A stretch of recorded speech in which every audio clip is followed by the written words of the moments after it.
Got the hugging in.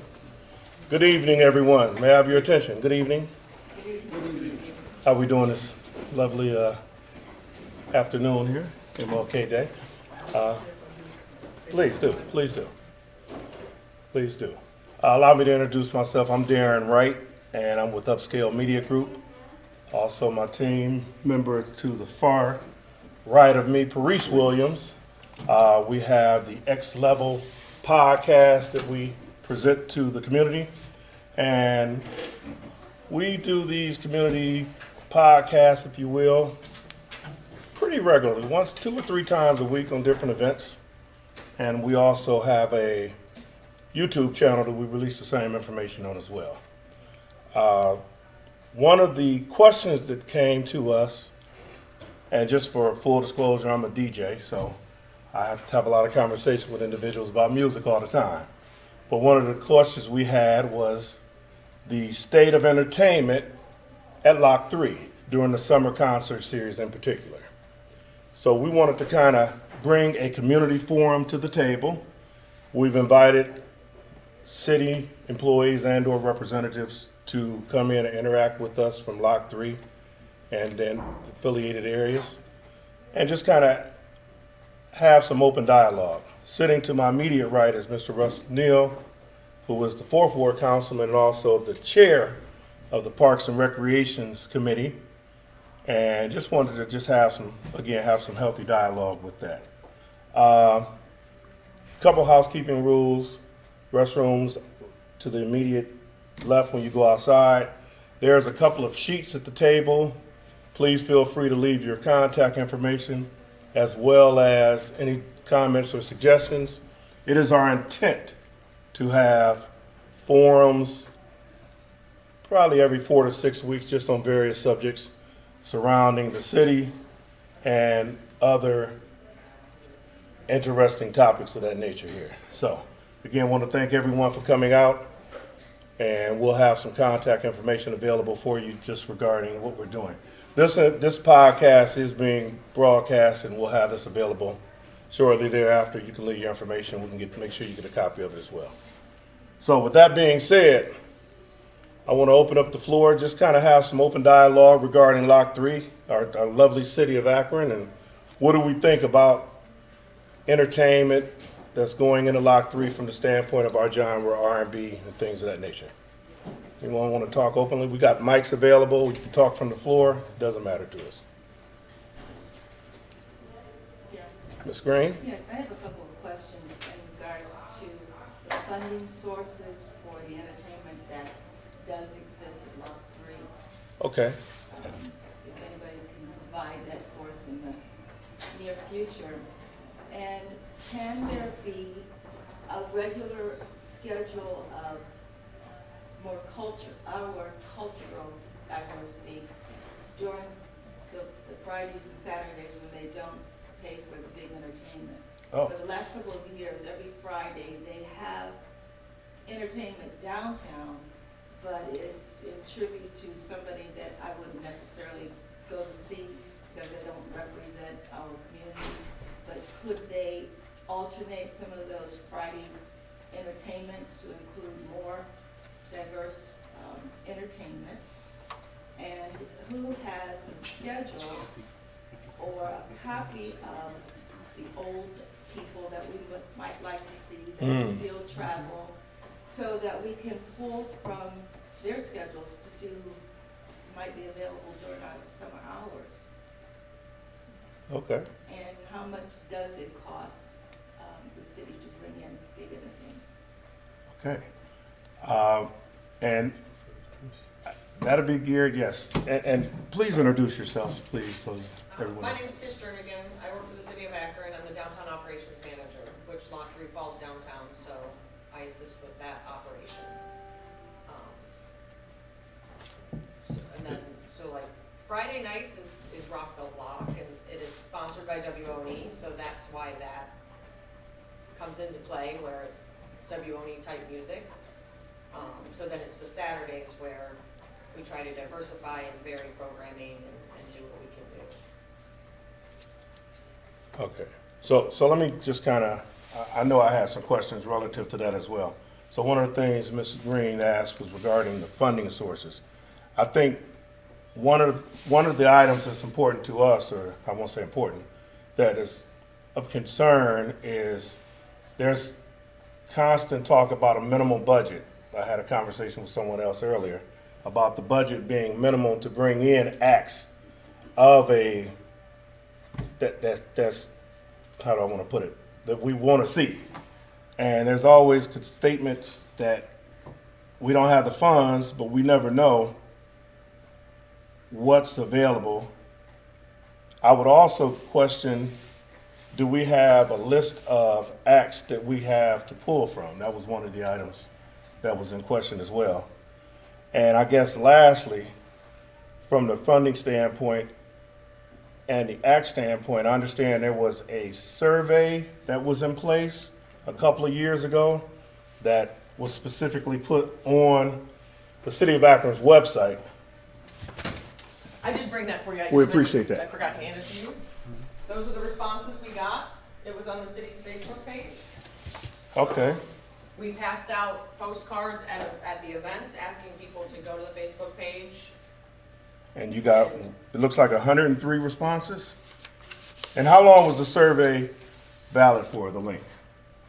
Link was up for probably a full year. Really? And I'm sorry, just having a marketing background, how was that reintroduced to the public if they weren't down there to get the cards? The link I'm talking about specifically. So the link was on our website. We advertised, we put on Facebook, please go to our website. We put on Twitter, Instagram. We took out ads and we would put on the ads, West Side Leader, Reporter, like, we would encourage people Okay, the best we could. okay. And that was, what year was this? I'm sorry, was that 17? Last year. Last year. No, was this last year? This wasn't last year. That we're going into the. This, we'll call this 20. 18. So it was, okay, I 2018. think it was 18. Because I think we had the results. It was early, I believe it was early spring. So there was So, another survey done by Recreation, which had some walkthrough questions on it, but they were not as direct as that one. Okay, And I think that might be the one you're referring to. I'm not sure, just to bring some perspective, I've chaired Park and Rec since I've been on council, which is now I'm going into my 11th year. And Lock 3 has always been a concern, as well as any of you that have come to ward meetings, enhancing the concerts that happen within our neighborhoods and our communities. Because when I came on council, wards 3, 4, 5, the north side, and surprisingly even Ellet, didn't have any neighborhood concerts. And because I grew up on the west side, I remember when west side used to have the ballet, the symphony, ice skating used to be there. Well, I understand why they removed ice skating from the west side. But it took until just last year where every ward had at least 3 to 4 concerts or movies in the park. And I see Miss Blake in the back there. She can tell you, for the first year, those neighborhood concerts, at least on the west side, were a huge hit. If any of you went to the ballet or the symphony, they were a huge hit. So I say that to say, coming out of Lock 3, Lock 3 had always been a question and a concern about how people could get engaged, how people could, one, perform down at Lock 3, but then the entertainment. If I may read off of this list, and the reason why I think this was like a carryover in between, because I remember Mr. Hardy came and presented to us at council, and he said he thinks somebody stuffed the ballot on Full Force. Because the number one group that was on this list was Full Force. Then after Full Force, there was the Gap Band, Morris Day at a Time, the OJs, Earth, Wind and Fire, Average White Band, Belle Biv DeVoe, Confunction, Lakeside, and it goes all the way down on the list. And you know, not too many people knew about it because Charlie Wilson was like number maybe number 30, and only 2 people. So not too many people knew about the survey. And it's 4 pages, so there's a lot of different groups on here, and not all of them have acts. So it's always been a concern that people wanted to be able to have a say in on what goes on at Lock 3. Because I think there was a period where we really hit a rut where we were having the same group come year after year. And what made it bad, the first time you saw them, you paid $5. The next time you saw them, you paid $10. And then the next time you saw it was $15. And their members were getting older and older, and Tired. so that's why I appreciate being invited to share on this. And I appreciate, the city understanding that, people want to see something different and being open to hearing. So your comments today aren't going to fall on deaf ears, so thank you. Well, excuse me, I'd like to say something now. I remember last year they had you could vote on 3 groups that you wanted to come to Lot 3. And I remember that was on, I think on Lot 3's website. And I was thinking, well, we're gonna get somebody different. And then look who came, but Confunction again. And I know a lot of times, you can't get these top groups to come because a lot of them are not gonna come for $10, $15. But I know when I talked to you the other day, you had mentioned a lot of different groups that had not come. And I was thinking, like some of the old, I don't know if anybody ever heard of Evelyn Champagne King. Absolutely. The Moments, the Stylistics, Wild Cherry. Wow. And then maybe go into some of the, I don't know, this person would come or not. He's sort of like in between rock and R&B a little bit, Kenny Loggins. Which I don't know if he come. But, I mean, there's a lot of different groups that I'm trying to think of that might come. But you don't know if they're going to come for that price. And you had mentioned that too. You're not going to get Bruno Mars or all these different new groups to come for that amount of money. So, but it's just, I guess what kind of upset me was, we had this chance to vote on these different groups, and here comes Confunction again. And Confunction would go right over to Tangiers, just like Lakeside would go to Tangiers and get more money. So it's like, I don't know what we can do. Because one year the SOS band came like 3 times. Not consecutively, but they just kept coming. It's like, okay, they've never seen them twice, but 3 times. So it all depends on who you can get to come for that amount of money. And maybe even though we're not hearing about them, they may be doing more other places. We don't realize because they're not current. So I think that's a problem too, is that's probably why we're still getting the same people coming back. So I don't know what to do about that, because you mentioned Sheila E. She's been here once. Okay, another time, but, I don't know what else to say. It's just like, when you get that hasn't been here, that will agree to perform. I'll tell you, 1 year, and I was still working at the time, because I've been retired, it'll be 14 years this year, and Richard Elliott came. I mean, you know who Richard Elliott is? Absolutely. He played for $5, and he put on a show. Great show. 2005.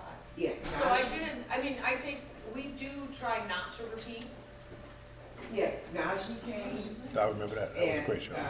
I like a lot of jazz groups, but then a lot of times they'll go to Tangiers or up to MGM. Well, if I may. Please. You mentioned jazz, and that's been one of my concerns, because I remember, I think it may have been the Najee concert, and I was downtown, I was looking at the crowd, and it was just a beautiful thing, just seeing, the diversity and everybody there having a good time. And then it seemed like all the jazz concerts just stopped. Yeah. For a long time, the jazz concerts stopped, and it was like, why? That's the perfect thing to bring the diversity down there, because jazz covers all spectrums. Like you said, Miss Green, there's some groups I can relate to, like just because if you guys remember when we grew up, we used to have to wait till Sunday to listen to music, so we knew about REO Speedwagon, the Eagles, the Doobie Brothers, all those guys. But I love that, yeah. the jazz is a beautiful thing, and some people say we're protecting the market of Tangiers and now Blue, but I think there's room for.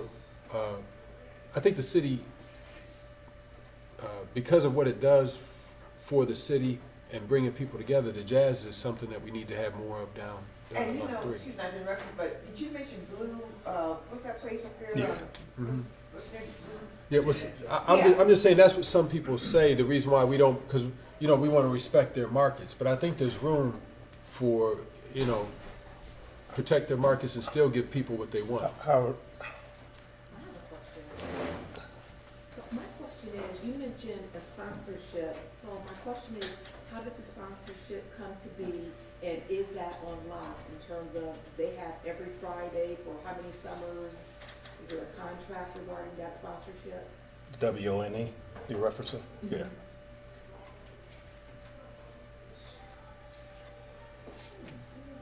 So Block 3 was not really anything.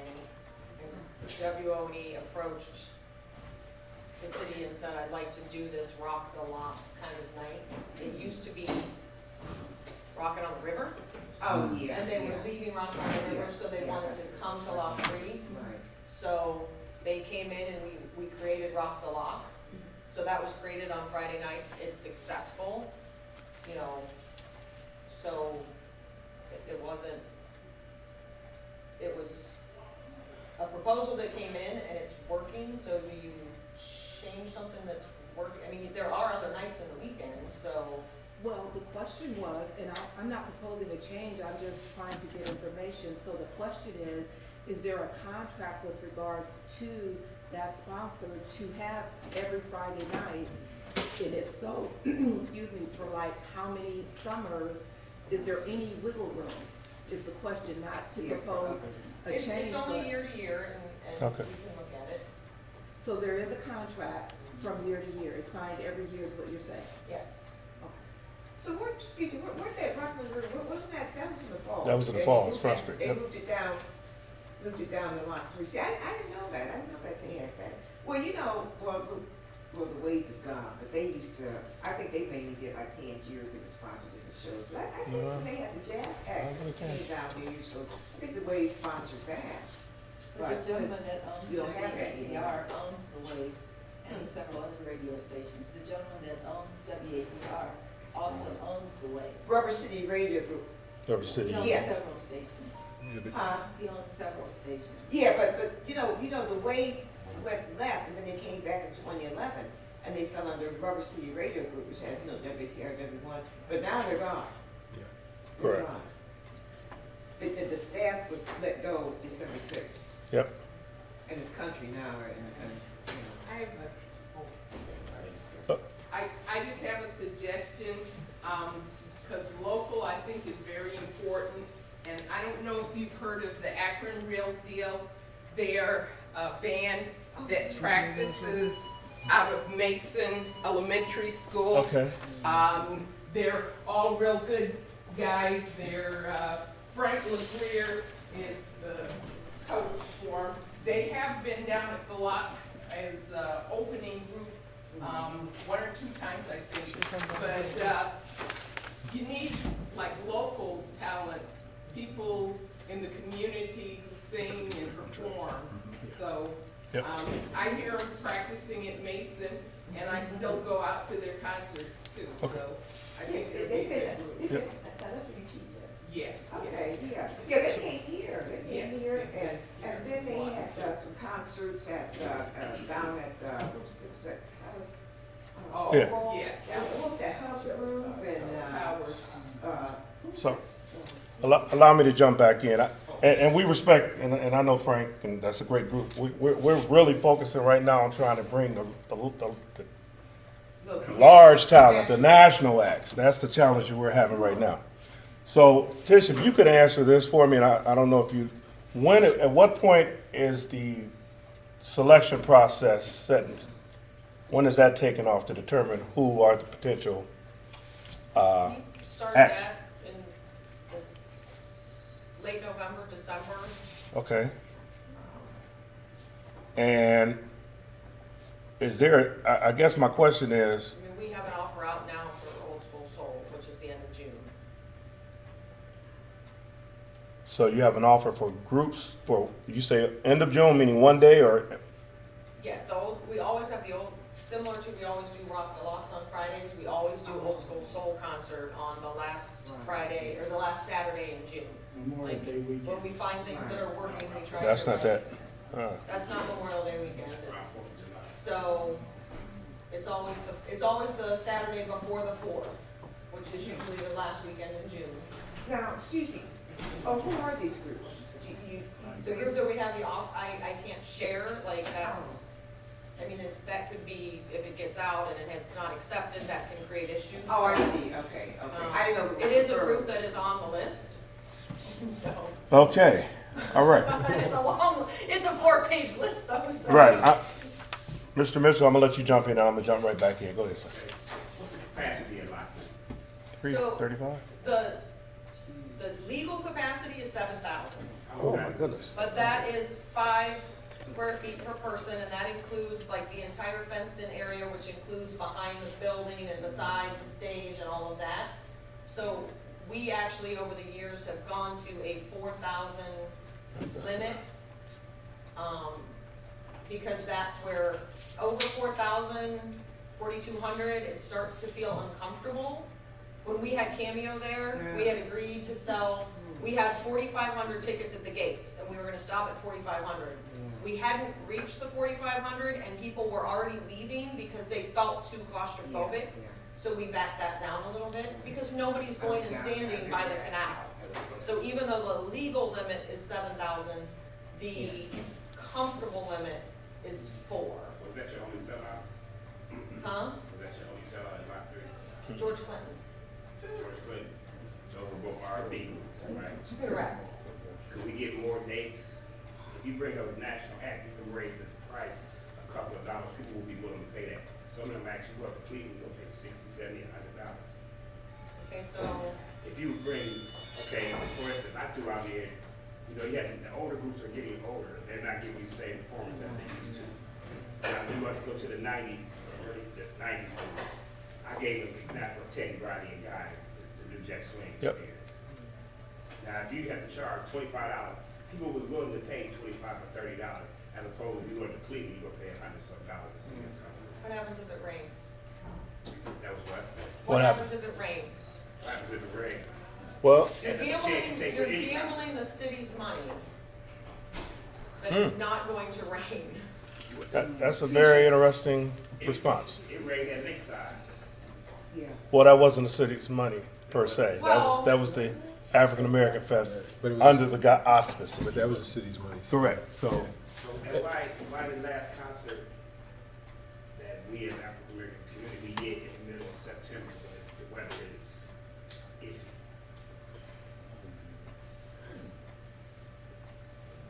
I don't, it's the beginning of September, and the marathon has had great weather every year, which is the last weekend in September, so I'm not sure that,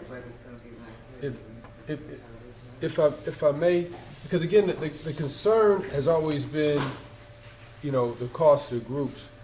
And one of the things we've asked and haven't gotten all the numbers that we like, what are the concessions from the different events? And this may have been some of what Ms. Green was alluding to as well, and some of the others.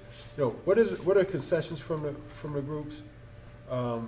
It's kind of easy to figure out the door if there's a ticket price.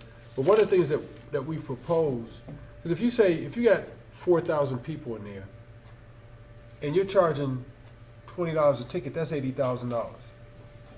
If the city, I don't know what the max is we pay for a group. Let's say the max the city will pay for a group is $20,000. Especially in a time when we're talking about creating economic opportunity for folks.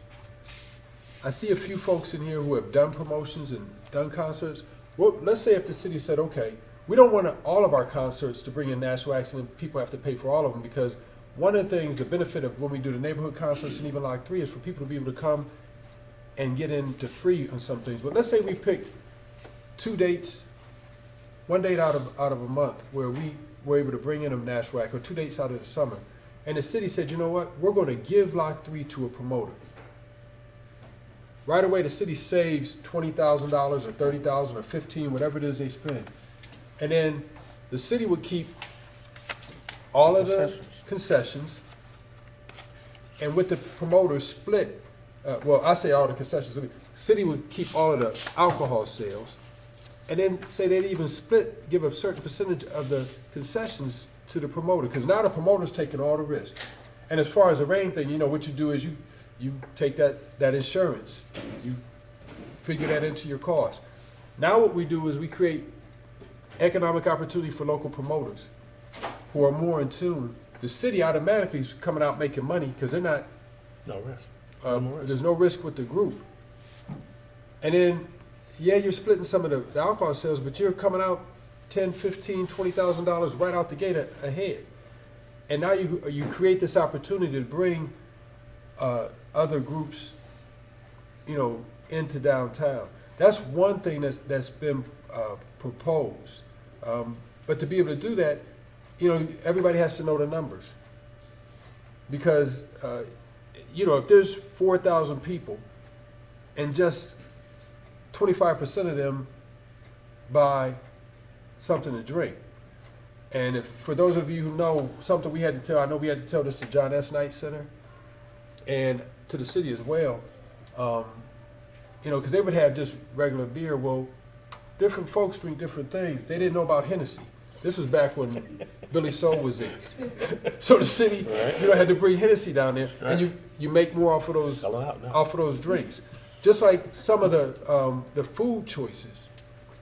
The other thing we've talked to them about, so that because there was a challenge when you'd have a large concert, you go and you stand in line for a long time, and we talked to them. Well, why not move to the scorecard, the square cards where you can swipe, and give people, what the key items are.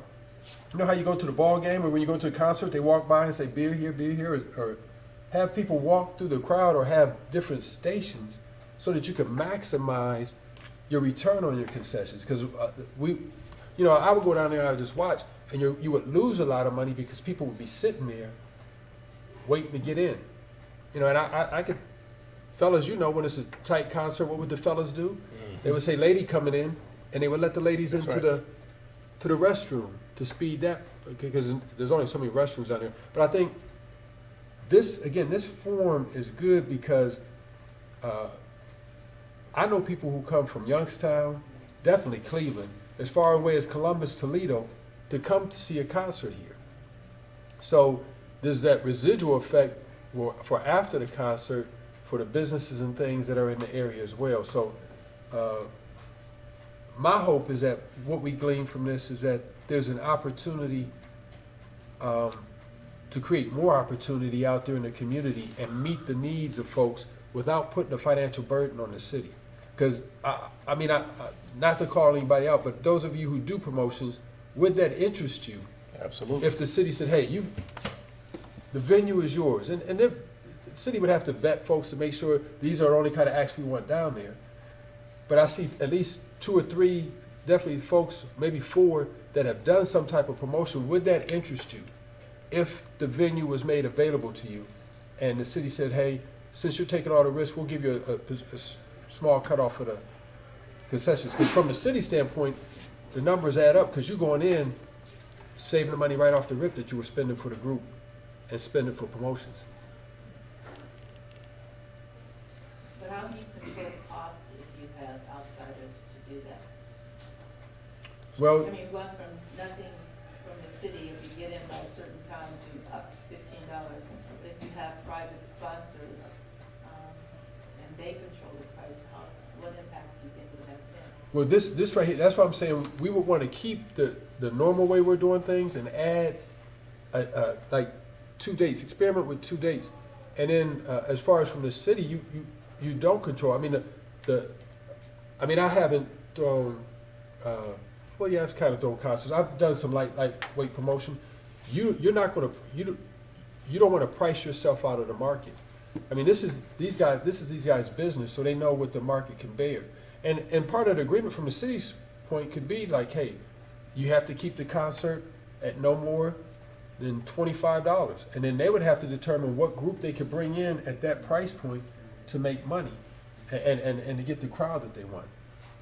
And Mrs. Green, let me just clarify. Were you talking in reference to the price point, or were you talking about the handling of the funds? No, I'm talking about the price point. Okay. At the same notion, what would be the expense to the promoters for insurance? I mean, that would be a per act basis. The first thing I look at, and I looked at the sheet that mentioned, the OJ, $75,000 minimum. I don't know where that information is gathered from, and maybe I can ask the city as well about the notes. But from a promoter standpoint, that wouldn't be the cost of the OJs that I know of. And also, as a promoter, you grab these groups when they're coming on this side of the country. You don't grab them from the west side, the west coast and things of that nature. So you catch them on the second leg or third leg of a concert tour, those prices drastically are reduced. So those would be some of the things that I would suggest. And to answer your question openly, I would be more than willing to have a consortium with some promoters and see a couple of promoters here and look at some type of opportunity like that to bring a, not saying that we're having a bad piece of entertainment coming, but just to bring it up just a taste here. So that would be my thought. Yes, ma'am. So has anyone ever reached out to the R&B radio stations? I know 107.9, I think they're doing something here, at least they were on Friday nights downtown. Has anyone reached out to any of the local radio stations? Can you answer that? I'd have to defer. Reached out to the radio station as far as, Sponsorships?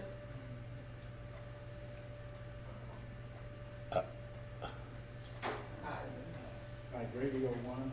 No, So I don't believe that was entertained. That wasn't entertained. well, I mean, we reach out and we communicate with them when we have acts that is the type of music that their station promotes. And then and typically what radio stations wanna do is offer you, free advertising in exchange for tickets or whatever. They're not typically gonna give you a check. So yes, we do reach out based on the type of music, we look for the type of stations that match that music to, to see what kind of sponsorships we can get as far as like the advertising. So, okay. But as I far as like, understand if you were talking about a radio station bringing in an act, no, we've never reached out to a radio station and said, do you wanna bring in an act along? Like, I guess I was a little They- confused by the question. Well, okay.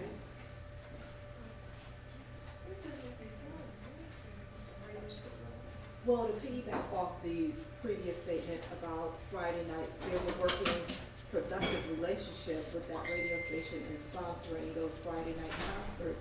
So if the question was the same regarding an urban radio station, is there a relationship? Has anyone reached out to try to establish a relationship for a consistent sponsorship, not just an event or a act?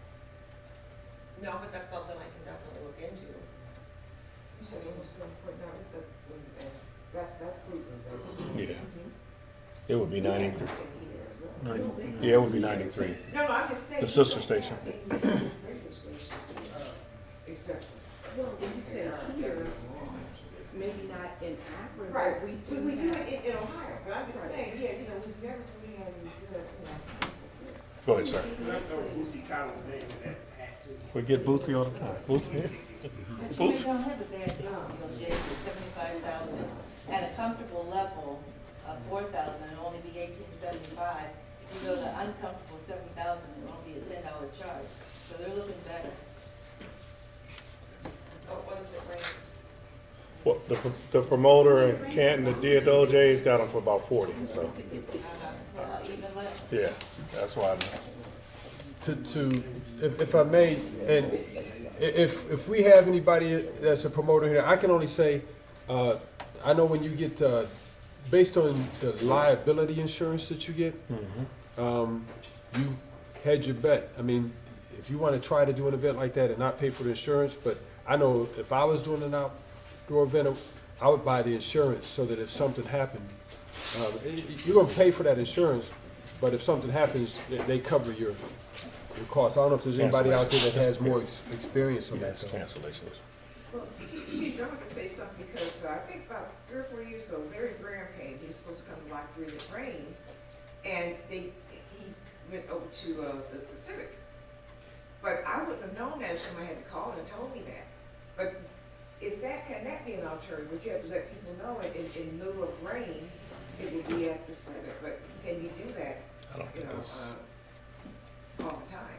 I don't think Because we don't know how the weather's gonna be, you know, that's anywhere. Yeah, Start out you're right. sunny then rain, and then can you always move it to the Civic? But people may not know that. I would probably, just to, not to put them to the fire, I would say less capacity, first of all. You got unions you're gonna be dealing with Yeah. and all that, that's gonna create, that wouldn't probably be possible.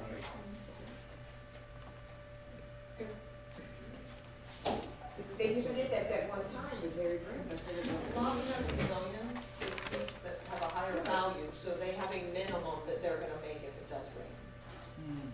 And they're still gonna play if it rains, because their pavilion's going to cover their stage enough. Mm. Our stage is not covered enough that if we have lightning, we have to call it. They don't have to call it. Sorry, I didn't mean to interrupt, I just, Yeah, I mean, I heard you were very upset yeah. about that, and it's like, the stage is different. I can misunderstand, I'm not upset. Well, no, but I mean, it was like bothering me, it seemed like it was bothering me that how we're different than Blossom. Well, I mean, in that, and I We don't have a appreciate your- covered pavilion that gives us a minimum guaranteed take, even if it rains. So if I'm sitting in the lawn at Blossom, I might not go, but if I'm sitting in the pavilion at Blossom, Yeah. I'm gonna go. And quick question. So a few faces have come in. We want to thank you for coming in, first of all. There are some sign-in sheets in the back. Please feel free to sign in, whatever you want to provide to us. We do a podcast for those that are not familiar, and just having various information available to you from the community standpoint. I do want to ask this question, though. And it's my understanding, I might be inaccurate, but as far as like profit and loss, and I'm using business terms, but the budget, the expenses, is that public information? Yes. That's what okay. Is there, I guess, when was the last time, and we're just trying to get a gauge as far as budget-wise and types of acts, but that type of information, I'm certain is somewhere buried in a big annual report, that information for Lock 3, the annual profit and loss statements? Well, there's not an annual report necessarily,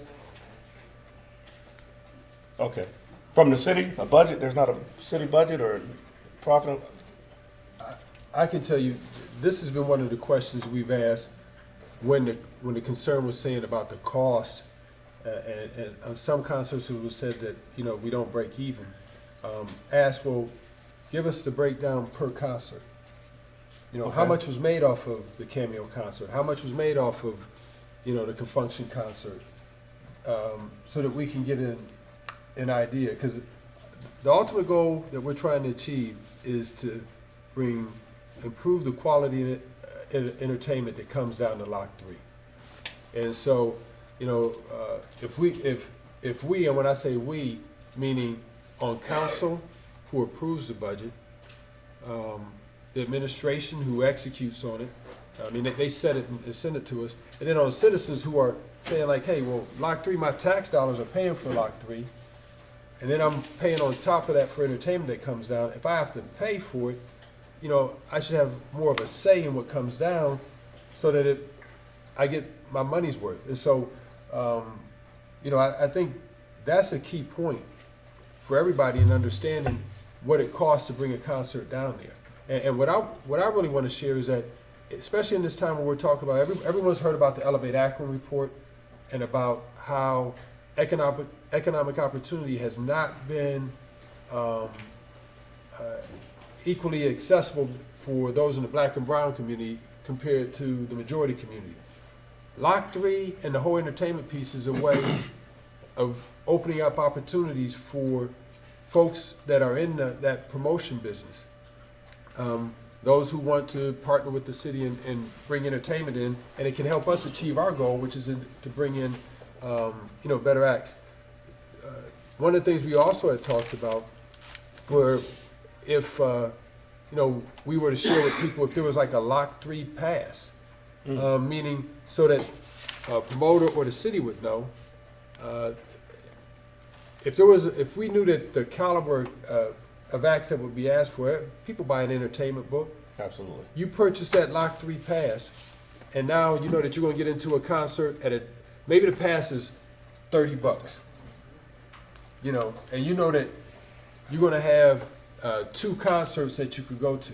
And maybe with that $30, and this is the way we could support youth organizations in our back. You all know how it is. On the back of that pass, you have sponsorships that you sell to restaurants. Okay? And so now you've got that money coming in. So afterwards, people know where to go and whatnot. There's more that we can do to cut the cost of providing concerts down there. But with the Lock 3 Pass, the idea is, and everybody's doing it from Cedar Point. If any of you know, you buy a pass at Cedar Point, there's certain perks and the cost is cheaper. You get that pass, you're guaranteed a certain area where you're going to sit. You don't have to rush down there. And you know that you're going to get a prorated rate on maybe the actual concert that you pay for.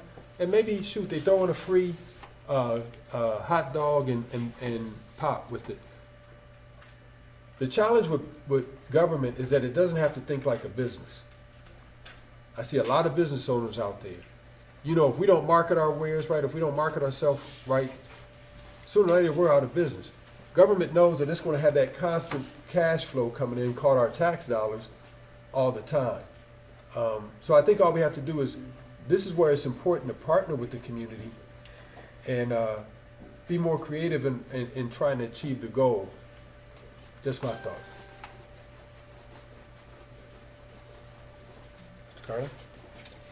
I think another thing is to strategically plan your events. But just like whenever they have the Juneteenth down in Columbus, they have a package deal for all the performers. And they have it where I could bring them to Akron on one day out of that weekend. And that way it's deferring both the cost from all of us. And that was the same way they did with the Cool Jazz Fest.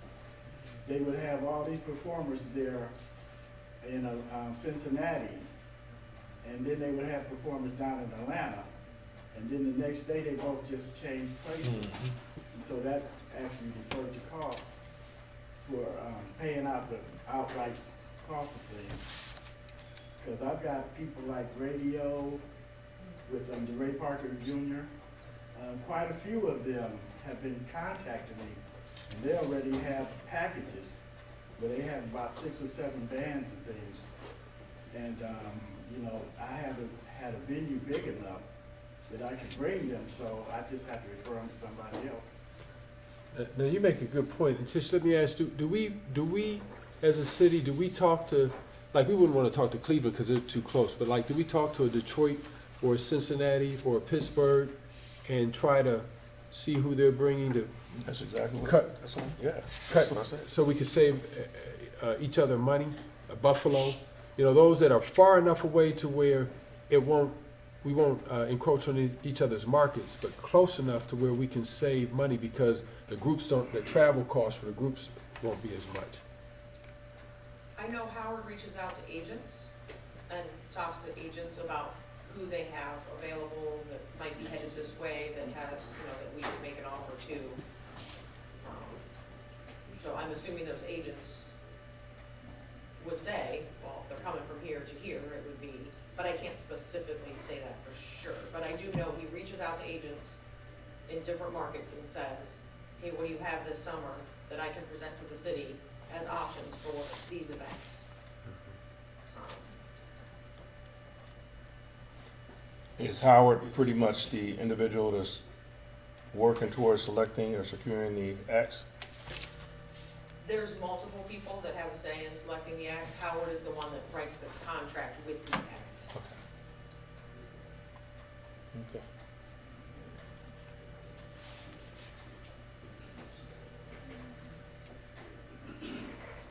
considered reggae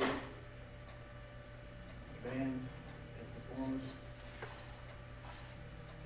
We've done reggae in the past, and yes, we've considered it. The national acts or just local? I don't know which ones in particular, like, if you have one in particular that you want me to look into, I mean, I'm happy to look into, Like Sizzler? that doesn't ring a bell. Carlos Jones?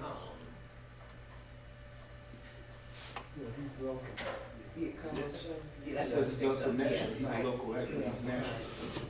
He has a large following among. What was that? Carlos Jones. Carlos Jones? Yes, he played at the President.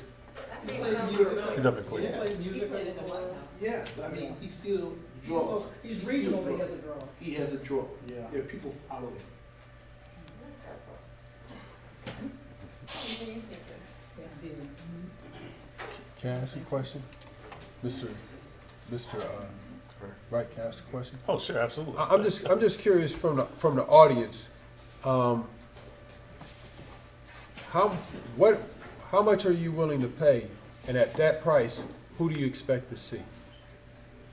Like I mean, we're paying 15. Well, no, I think I paid 20 at the door this last time for Ruben Studdard. I think I had to pay 20 for my wife. Correct me if I'm wrong. But how much what do you think the limit is? 25 too much, and at $25, who would you expect to see? Like I'm a huge, I like Anthony Hamilton.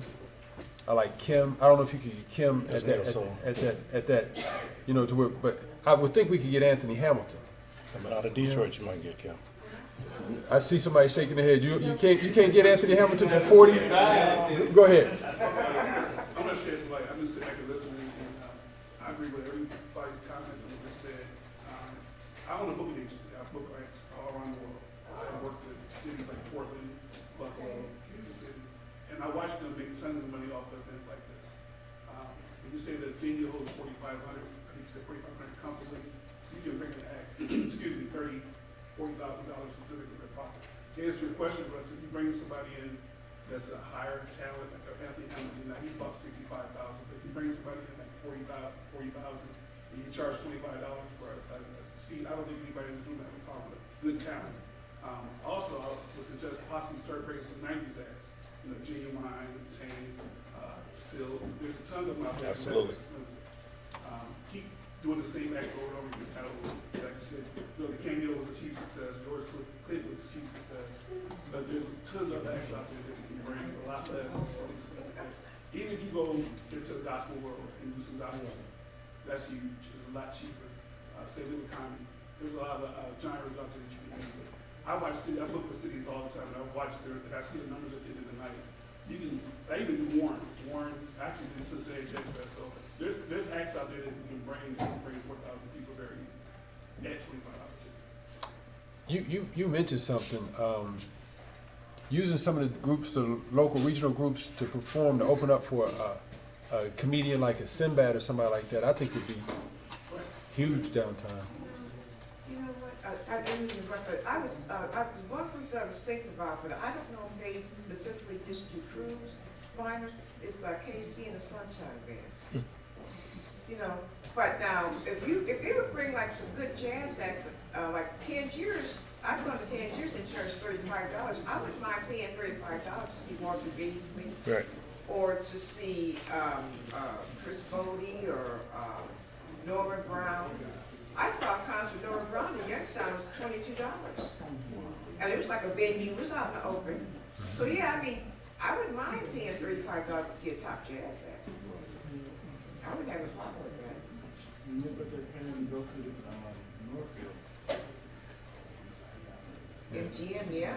Yeah. And that's where a lot of acts are going now. Yeah. Well, if I can say this from being Park and Rec chair, this is my challenge. This is what I think Akron's challenge is. Canton has always been on the map, but they're really going to be on the map with the $1 billion they're putting in there to improve the Football Hall of Fame, and they've already created a marquee annual event with the Historically Black College game that they have. So it's a destination spot. Cleveland is Cleveland. It's a major city. It's got all the thing there from the arts to the Rock and Roll Hall of Fame. It's a destination spot. Akron, we have to find a way to brand ourselves to try to capitalize off of some of that, because if not, people will pass through us. Because why do you stop here? You know, we need to build Lock 3 to support the Tangiers and the Blues and those who are going to invest to bring entertainment here. We have to find a way to market ourselves. If not, we're just going to be an afterthought. And when you have that summer, if we build on that summer concert series, I tell you, have any of you ever gone to Columbus's jazz festival that they have? That is super nice. And I think it lasts, I thought it lasts a little bit longer than that. But they combine the jazz with the art. And it's really, the thing is, the only disadvantage usually falls when our African festival is. But I usually try to shoot down there to see an act. And they have, when I went down there, they had Earl Clue one time. So, you know, they bring in major acts. But I think not just listening to us and hearing our meeting our requests, I think Akron is at a crossroads as far as just branding itself, as far as, you know, when people think of what they want to do, where they want to go, you know, so that the money doesn't go down to Canton and go up to Cleveland and we miss out. So.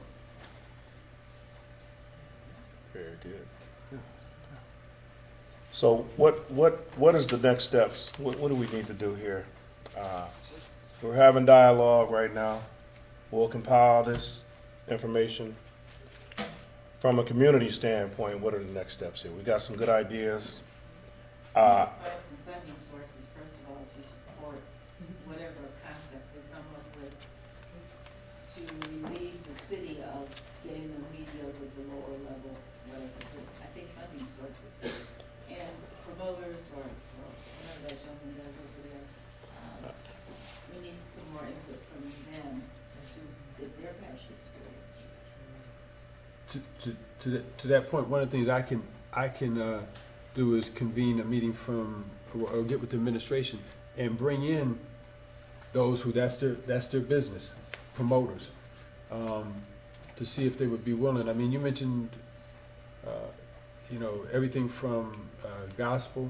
I heard reggae. Those are things that haven't been made, or even just main acts. You mentioned maybe one promoter may not be able to handle it, but 2 or 3 may want to come in and collaborate and bring someone in. So I think on a more intimate scale, getting with the administration and let them hear from folks who are willing to put their money on the table would be one option. And keep it balanced, affordable as well as free. Mm-hmm. Yeah, I agree. Are all acts booked for this summer series some already? No, I heard one, they put an offer out to one group, correct? correct. So, which is why we wanted to have this early enough where if there was some moves we can make. It wasn't like we're doing this in May or April or May. But did you just want people to submit different, because that's what I thought when I came in, you just wanted Oh, suggestions. I mean, I would say that we would like to have some different acts, some ideas to move forward. Promoters have a conversation. Whatever Mr. Neal can gather as far as getting the dialogue started would be ideal. But yeah, we're definitely looking at, this is not just a one-time conversation, because it can't end like that. What, Tish, is that web link still up where people can? That's a good question. Is the link where people can make suggestions? Is it still live or is it?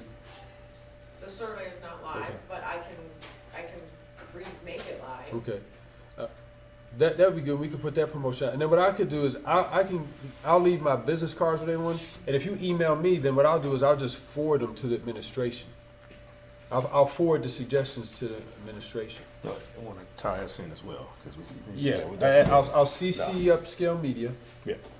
And I'll forward any email that comes to me. Just put Lock 3 in the subject line. I'll just forward it directly to the administration. And as I stated, work to convene a meeting between the administration and those who are in this line of business, so we can look at creating opportunities to achieve the goal that we want to achieve, which is bring affordable entertainment, more upscale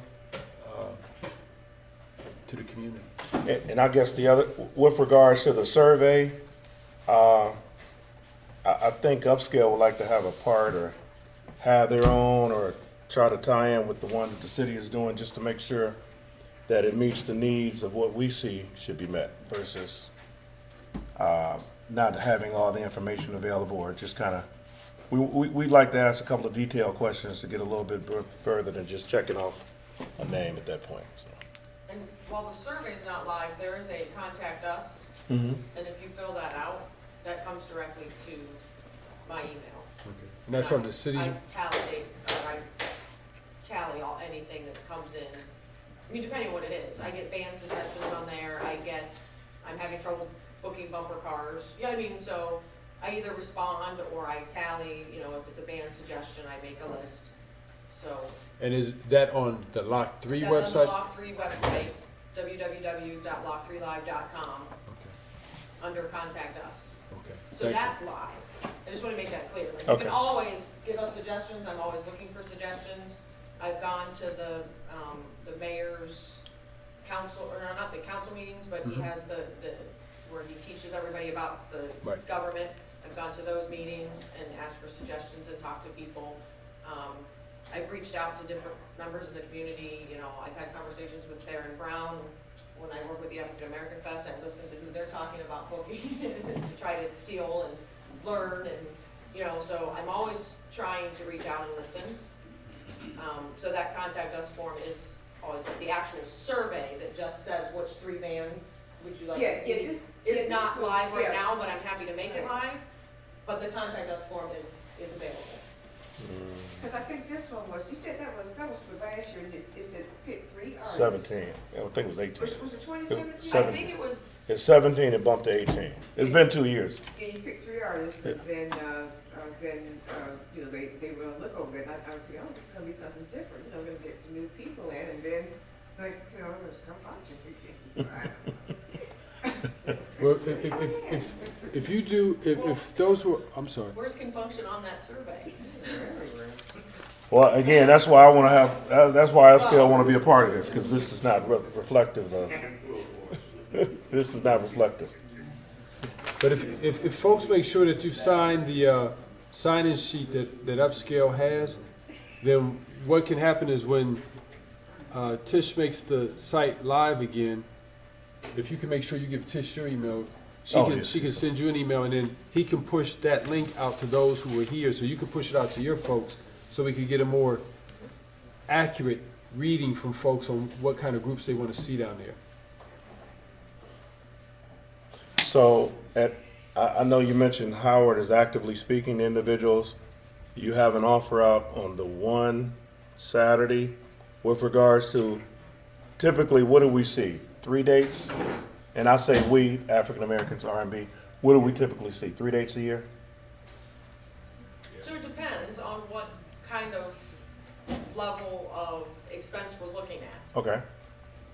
Because at one time it was 3. Okay.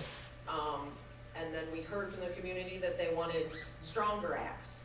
Okay, well, if we go to 2, but we put more money on the 2, can we get stronger? You know, so there's like, there's not a set number. I mean, we're willing to listen and talk, and if we can make the numbers work, there's nothing. It's been everywhere from every Saturday to 3 Saturdays to 2 Saturdays to 4 Saturdays. Like I can't. There's not a set.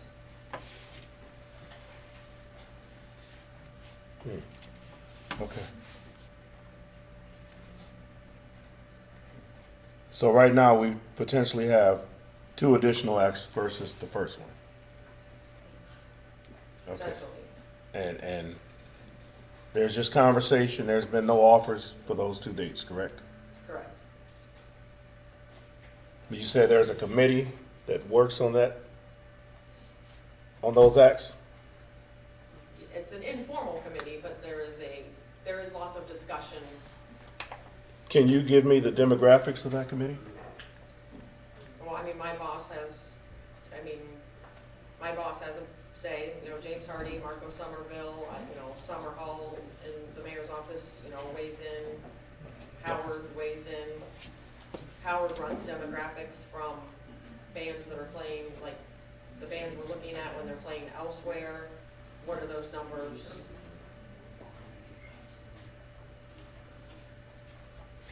All right, so I heard 5 good names, okay. All right, very good.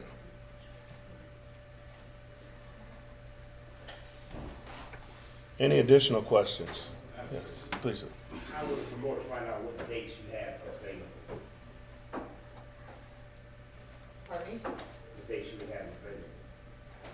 I do not have the calendar in front of me. I mean, where it's open, where it's not anything booked. He's asking how could he find out? How can you find out? Yeah. Oh, you can give me a call at Lot 3.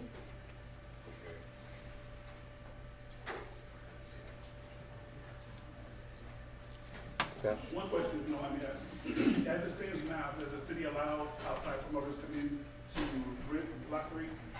As No. of right now? No, thank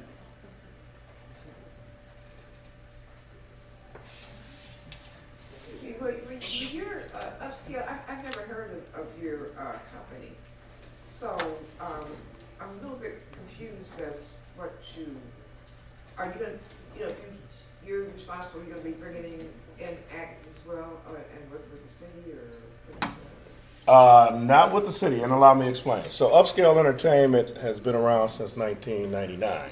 Okay. We started Upscale Media Group in the last year with podcasts, video. We're partnering with a gentleman down there, Point Blank Productions, who's been doing many, many years.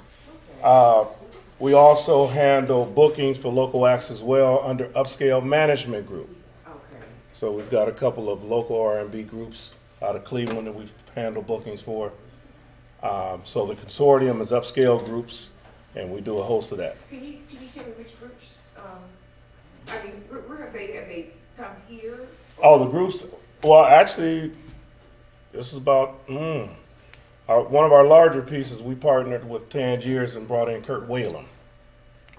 That was 2007. That was a large piece for us there. So we brought in Kurt Whalum there, partnered there, had a dinner package and all that. Most of our local groups are up in Cleveland. Okay, that's what I was thinking. Yeah. Because, There's nothing we really promote down here from the standpoint of groups. yeah. We want some entertainment too. Well, this is the start. I love to not have to drive an hour and a half to go do a A show. lot of people would, not to interrupt, I'm sorry, would love to see Richard Beasley. Now, I heard he was gonna come to Blue Jazz, I don't know if he ever came or not, but people would love to see him come down to Lot 3. Oh, no. And Norman Brown, all these different, Dave Cos, all these different, but Tangier seems to get them.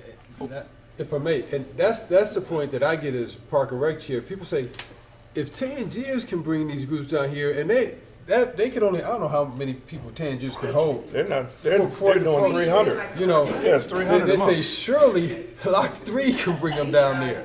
That's the thing. That's the thing that really like punches me in the gut when people ask me that, because I'm like, well, you're making sense. Did you know what it comes down to? Yeah, well, Maybe they can afford to spend that where the city ain't gonna spend. Yeah, but Well, that's the whole argument. Yeah, see, they have if they seat 400, even with that 400, you're not going to they're not going to drink that much alcohol and buy that much food to offset 4,000 tickets. Yeah. You know what I mean? They bring their food in too, can't they? We can stick within our budget. Yeah. I think the whole challenge is not knowing what, and again, this will be more of a partnership, if you will, but not knowing what the budgets are and the acts that come in. If you increase the budget, would it be a return from the city standpoint for for the consumers to come out?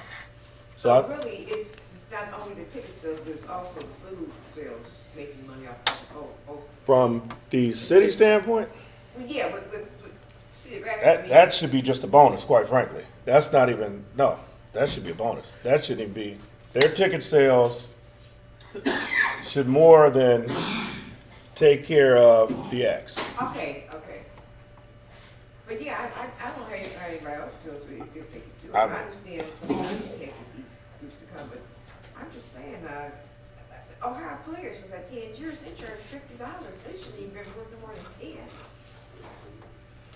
And they got it. But see, and again, when you break it down from a mathematical standpoint, they're 50 for the tickets, but they're only having 300 a show, or when you break it down to two shows, 600 a show. Yeah, I got you. So there's income there. All right. Oh, full force, late 80s, yeah. Hey, they topped the list. I think somebody cousin live here from full force. No, we don't know the budget. That's we don't know the budget. No, we had, No, you didn't have Tony. Tony. You didn't have Tony We with. had Tony, somebody. There you go. That's, But what's up there, we have to vote. yes. Oh, I'm sorry. So it's not public knowledge what the budget is? Why? That's a very good question. It was confirmed that it is. I just don't know where to get the information from. When did it become public, just tonight? No, it's just the city government. It should be public all the time. Yeah. The details of the contract may not be public, but anything that the city spends, I mean, we're just stewards of your dollars, so anything is all public information. The fine details of a contract may not be And I'm public, fine with that. Yeah, the rider and all that. But yeah. how much we have budgeted to spend on acts, that should all be public information. Because it seems like most of the acts that comes, well, it's not seems like it is, most of the acts that come downtown are not, they're all Caucasian acts.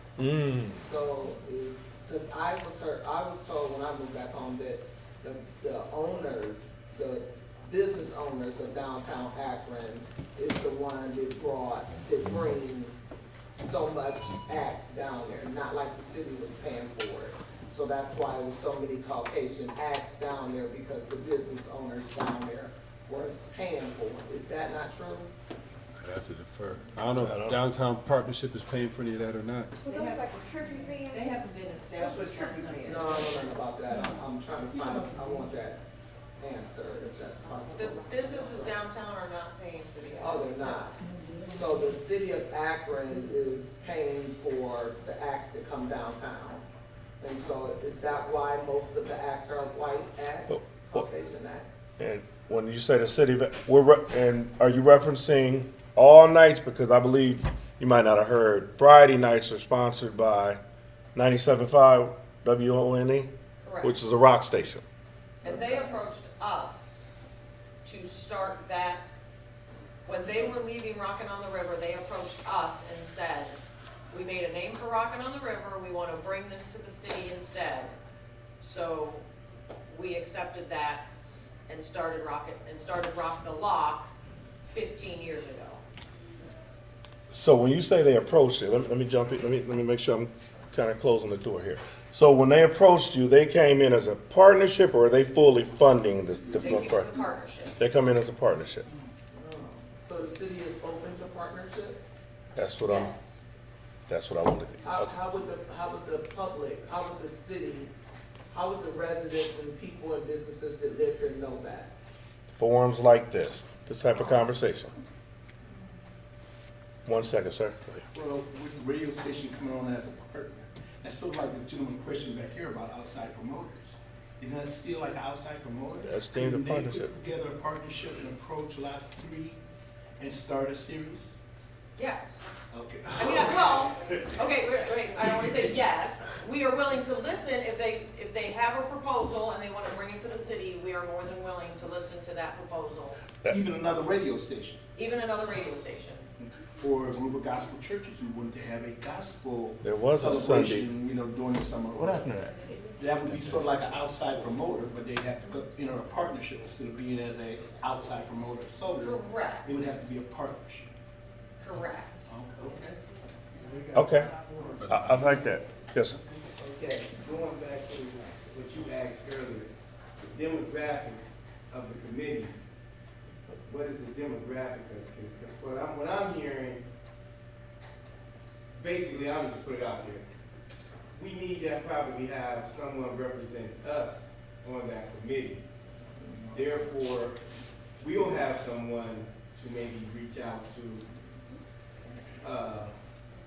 107.9, 93.1, where we can have an R&B night. Just like, I think at the one radio track, every Friday night is 93 night. Yep.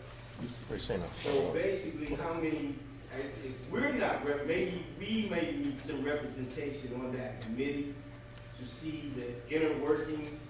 I mean, like, you, 97.9 was able to come to you guys and, hey, this is what we did in Cuyahoga Falls, Rocking on the River. We may need someone on that committee to reach out to. Now, I'm sure 93 will offer the sponsorship. Just based on the fact that it's happening. So, I mean, how It many? doesn't sound like it's a committee though. It sounds I'm that's the question. That's exactly. Still hasn't been answered. That's the question I'm asking. I mean, we don't, how many, is there any African Americans sitting on this informal committee? I heard two names, Marco Somerville and Summer Hall. Marco Somerville and Summer Hall. Summer as administrator and secretary in the mayor's office. Yeah, two names I heard. That's the woman? It's the one. Okay. So based on that, thank you for that. I do agree, and as mentioned, it's an informal committee, but I think the biggest component would be a consortium of promoters approaching the city to bring that. And that would just kind of take away the whole uncertainty, if you will. The promoters are taking the gamble. The promoters are vetting their acts. And it would just be a, for lack of better terms, a limited partnership at that time. Yes, sir. Even after you have the promoters in hand to address the city, you still need some type of, I think like you were saying, some representation, somebody inside who is connected, who, let me approach it from a different direction. I had a company for over 15 years where we produced national events, like the Hurricane Katrina Town Hall meetings, the Healthcare Reform Town Hall meetings all over the country. And it was easier when I lived out of state to actually do business with other, New York, Miami, Florida, et cetera, California. I can go there, pick up projects just like that. When I moved back here to Ohio, Akron, I set up shop in Canal Place and attempted to do business with the city. Met with the mayor of the previous administration, met with the staff. The issue that I had was access. Everybody had meetings with me all day, every day, and it produced nothing. Mayor Robert out in Cuyahoga Falls at the time said, "We heard that you're back in Ohio. We would love to have you over here. What can you produce for us?" So we produced Flicks on the Fall, the outdoor movie nights for the families. Huge success. Huge success. As a matter of fact, they're still doing it to this day. That's the same exact project that I wanted to bring to Lot 3, outdoor movie nights for all the families in the city of Akron for free. One of the things that I proposed to them was, we'll do it for free. I mean, we're not asking you guys to do anything other than just allow us to have access to the center, to Lot 3. We kind of got pushed to the side, which is why Mayor Robert reached out to my company and said, "Bring it over here to us. We have the pavilion, we have the amphitheater. You guys can just have access to it. Just put our name on everything, and we're fine." And we did that. I think for folks like specifically outside of Akron, it's been challenging for us to be in our hometown and have access to opportunities to produce other projects that we've done in other states, other cities, et cetera. And I think that's where the frustration comes in for us, where it's like, we grew up here, we live here, we know our community, we know our people here. We hear every day what they want to see, and we see it on a consistent basis in other cities and other states, and even neighboring cities, our sister cities. And it's always been hard and challenging for us to just get a door open here in our own backyard. Even if we come to the door and say, you know what, you don't want to tell us the financial part of it, fine. Just allow us access and we'll provide funding for it. Just allow us access and we'll create what we need to for this. Like I said, for example, Mayor Robart and Carl Paws, take the amphitheater, give us the concessions, and put our name on it somewhere, and we're happy with that. And that's exactly what happened. But we just don't get that, seems like, here in our own backyard. If I may. And what you said, it's dead on the point, the conversation that's taking place in the community. I mean, we had an independent group, Brookings Report, look at Akron and say, Akron for the past 10, and if it was for the past 10, we can say it was for the past 20, and if it was for the past 20, it's been for the past 30. And if it's been that long, we know it's been since black folks have been in Akron, has not been inclusive in providing economic opportunity for black and brown people. It said not just Akron, but Summit County. And it said if this region wants to grow, it has to create and provide access for folks to be able to do business in the city. So I can pledge, and it's not, so you hear a lot of conversation about equity and inclusion, and we have to understand in this community that it's not about, we're not talking about creating opportunities for minorities and creating diversity. That report said black folks. So we have to address that first. And I think this is an easy way for us to accomplish those goals. One, we can get that entertainment, we can create the economic opportunity for those that are in the promotion business to be able to accomplish this goal. So, you know, what I'd like to see come out of this and what I could pledge is, you know, Tish said that she'll put the link on so we can push it out and get a broader survey from folks. We'll push it out to you so you can push it out to people. We'll have a more intimate conversation with those who are willing to put, if I can use the term, their money where their mouth is. All they're saying is give us access, and then we'll provide what our community wants. After that meeting, we can have a follow-up to let you know how things have progressed from there.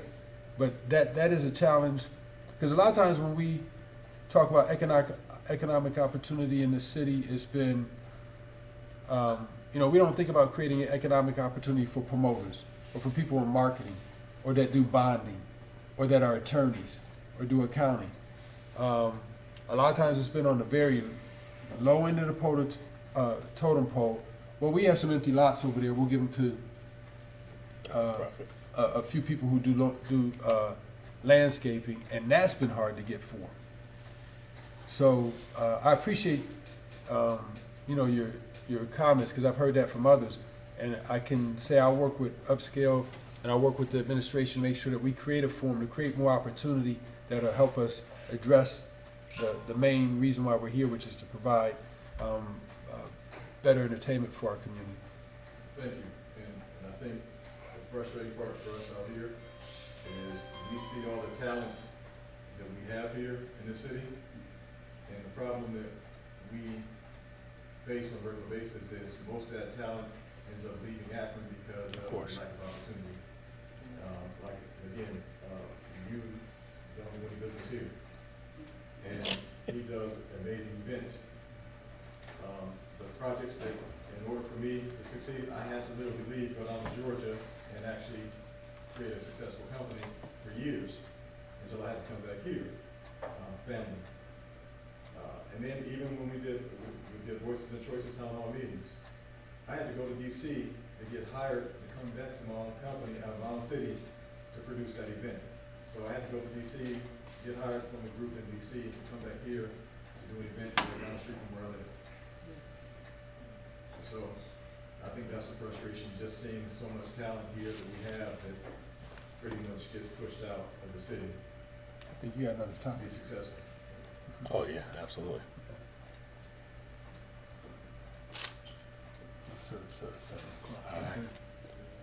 So at this point, we want to just kind of wrap up what the conversation was about. We need to be getting out of here pretty soon. Quick question. Sure. Besides what bands do you want to see, is there anything else you would like me to put on that survey? How much are they willing to pay?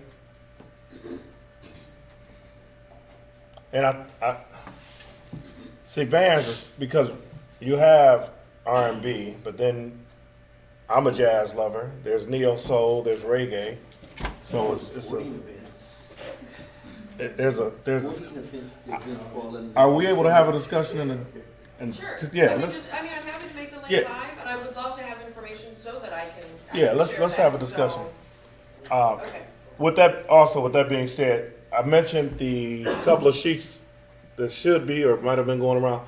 Please make certain you sign that information up. We'll go ahead and get back to you. We'll have information if you want to opt in and get information about upcoming meetings and or podcasts. But we want to make certain at this point that we're kind of moving forward with the ball. I know there's some discussion with talking to different promoters. We want to make certain that Tish gets the information out to us regarding upcoming events. And we want to move somewhat timely here because it's going to be February in just a moment. So we'll make certain, if you could put that on the paper, something you want to see on the survey as well, we'll make certain that's out there. And any comments, put that out there for us as well. So, Can I ask another question? sure. All right, so we have a community forum. Right? Hey, that's what it's about. And you had mentioned how you didn't know that the band got moved to the Civic. How can I reach this community? Oh, that's a very good If question. you're not following me on Facebook and you're not reading the West Side Leader or the Beacon Journal or listening to WONE or the one radio station that we find that plays the genre that we are doing, I do advertise in the Reporter. How can I reach you? Because that's one of my biggest challenges. I mean, this is our whole purpose, Upscale Media Group. So by all means, we can continue to have some dialogue. We'll get it out to the masses, but there are some challenges even, I mean, everyone doesn't live in a digital age. So, I understand. We do the water bill stuff first, the water bill inserts. I listened to your podcast before I came, and I heard that you'd like to see it more than just once in the water bill. okay, So I heard that. okay, okay. And But quite But frankly, even the water bill, if We- you rent your house, you aren't getting the water bill insert. So Going to the property owner. yeah. it's going to the property, it's going to the owner of the house, not necessarily the tenant. So just, I have my own questions. If I Okay, can no, speak no, here. I'm fine with that. I like to, we like to address that because, What about Beacon Journal inserts that they yeah, who gets, deliver to I the mean, apartments? The print is so expensive, I mean, that's Yeah, why no- it's digital. yeah. But and I actually heard on your podcast too about Ohio.com. If you don't subscribe anymore, you don't get Ohio.com. And a Listen lot to of the people that podcast. used to go to that all the time You don't only go get to that 6 anymore because links. you only get so many, Yeah. 3 a month, I think it's down to. Right. And Yeah. the Beacon Journal inserts only work if people are getting the paper, and you have to print so many to insert it, and a lot of those, so the expense is crazy. Stuff is just, it's all digital. And I don't know what to tell you to have youth clicking the lot 3 because they're not going to if they're not events. So No, I guess no. my contribution would be that it needs to be wider than bands. It needs to be other kinds of events, I think, but at least. But even like, why was our it's survey not, Well, gotta be- more proactive? It's gotta be wider. it's, yeah, no, I don't, Because that's one of the things that the youth talk about. There's no, when I say youth, I mean, I'm a grandma, so not me. But in that age cohort of 21 to 30. 40, 35. go ahead. 21 to 35. that's the cohort that's gonna grow this. And those are the ones who are not coming to Lot 3. Correct. Because there's no talent for them at Lot 3. But Correct. I understand someone like, even Queen Latifah is dated because that group, 21 to 35, maybe not Right. listening to And she's Latifah active, or yeah. Jill Scott or anyone like that who's costing 40 G's. The last I checked, she was 45,000, and that wasn't even a rider and anything else that she needs to get here. Or Charlie Wilson, who's at 70,000. So these are what we want to see. It costs money. And like I say, our young people, I don't know if it's a question of the risk, because we used to run into that at not at Lane Field. Let me say I'm dated because Lane Field is no more. Right.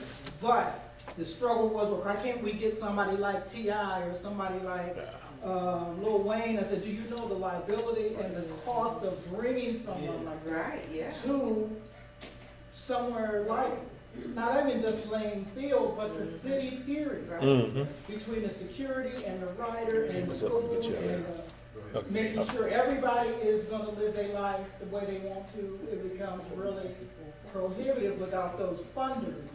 And I think even Sister mentioned funding. Yep. Funding is key to this.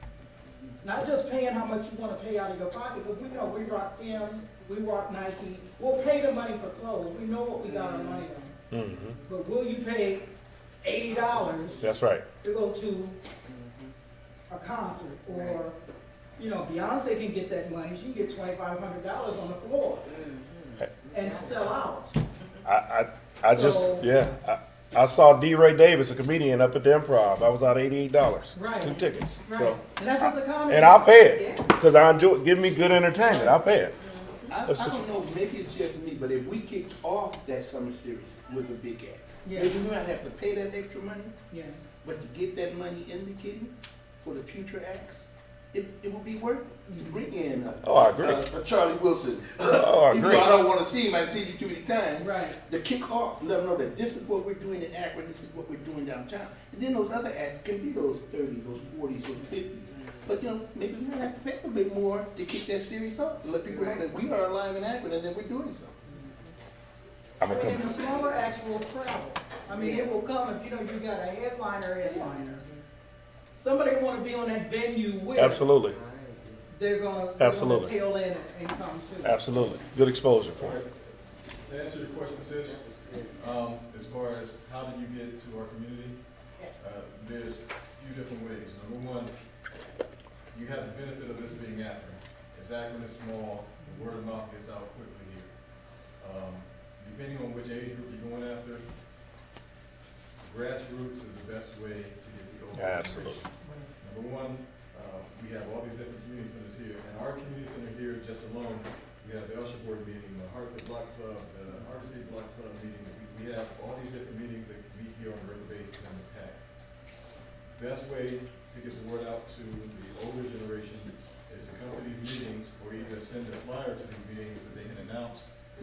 That alone, just one time, will get the word out to that generation, and that's just one community center. You still have Ed Davis, you have George Park, et cetera. Summit. Yep. Just the community centers alone will reach those folks. They don't get that information. They may get something on a flyer on the board, but most people walk past the board unless we tell them to go to the board and look. But you literally have to bring something to them or have somebody come in here and just talk to them one time, and that's the word of mouth enough that it starts to move. Generation right up underneath them is Facebook. And the thing is, you have Snapchat. different organizations like the Masonic Order, like the fraternities and sororities, AKAs, Sigma Gamma, AKAs meet here once a month. They all communicate through Facebook or some type of social media. Connecting with those groups directly and having them get like dinner. If somebody's from the city sent something to our Facebook group, right off the bat, that information gets siphoned down through the organization. Yep. That alone. But if you're waiting on people to actually go to your Facebook page or the Block 3's Facebook page, Ain't happening. look for it, they're not gonna do it because they automatically in their mind think Block 3 is not for our community. Block 3 is not for us, so why would I go to the Facebook page to see something that I know is not gonna be there? It's a valid point. It's a very valid So point. it's more or less, you have to reach out to those organizations, and there's a lot of organizations, and just let them know. And they'll reach out to their members. And just to jump back on that with regards to the 3 questions, I don't know if that'll be enough to say, okay, we gotta put 3 groups. It's gonna be, I don't know if you're gonna have some type of drop down where they can fill something in briefly, but the data collection is gonna be essential. That's gonna be essential to get good, solid information. But yeah, at this point, any other questions? I know we gotta be wrapping up here. Any other questions? I just have one. Yes. I'm curious to know the committee, selection committee Mm-hmm. that, decides on what artists you're gonna have. How long have they been part of this committee? Have they been, And this is the informal committee you're speaking Yeah, of. it's not a, yeah, it's not the an committee that official decides committee. what artist is to come to Akron, to Lot 3? And how many years have those same people been on that committee that's help making the decisions? I don't know if she has that. Well, I mean, Howard and I, or Marco and I have been around since Lot 3 was started. Okay. Peter Karras used to do the booking, so Peter Karras used to reach out to agents and give us statistical data and cost and that kind of thing. Howard now does that, so that was 4 years ago, I believe, maybe, that we switched from Howard to Peter. Don't hold me on that, I don't have the contract in front of me. Obviously, James is new to the administration, so he Oh. wasn't, and Dave Lieberth was a big part of this, of making selections before that. It's not, like I said, it's not an official committee, there's just discussions, and then, So, you know, we have discussions, we talk about 10 or, 11 bands, and based on requests that have come in, surveys that we try to do, what people think, what the market is showing, and then it usually comes down to the person that's available and affordable. Like, so, it's not like we pick one group and go out and say, this is who we want. It all just kind of works itself out with conversation and numbers and dates. and I know this was a question, would there be, is there a requirement that there has to be, per se, city employees? Would there be some community, and not just from this standpoint, but I mean someone that's strictly at the table kind of saying, okay, this makes sense, this doesn't make sense, from an outside standpoint, that could kind of, that's active in concert promotions, know the genres and those things? I mean, I'm willing to listen to anybody Okay. that can give me information. Over the years, I've invited different people to come in and talk to me, and sometimes they've showed up, and sometimes they haven't. Why don't you invite Upscale? I would be happy to sit down and talk to you. Okay. All right.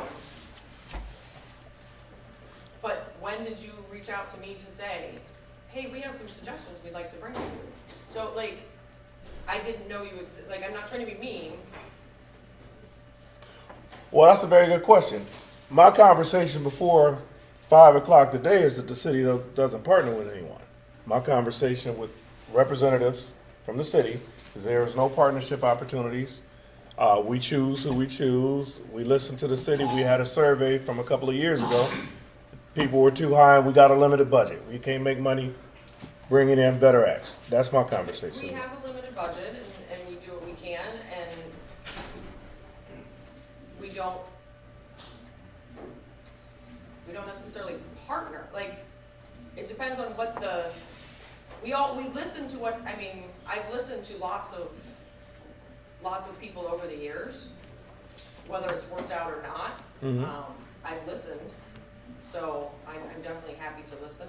I'm here, so I think I'm listening. Okay. The city sent someone here. If the answer was just absolutely not, why would they ask me to come? Okay. Yeah, okay, I'm sorry. Okay. No, that's fine. We'll engage in further conversation in a little bit here. So, All right, well, with that being said, thank you for coming out. Mr. Neal, thank you for sitting up here with me. Again, I'm Darren Wright with Upscale. We want to thank Point Blank Productions, who is handling the videography portion of and the production portion of this for us. I'm going to grab those. Make certain if you did not, please leave your information so we can get in contact with you. And we'll be having another one very soon. Very soon. Thank you everyone for coming out.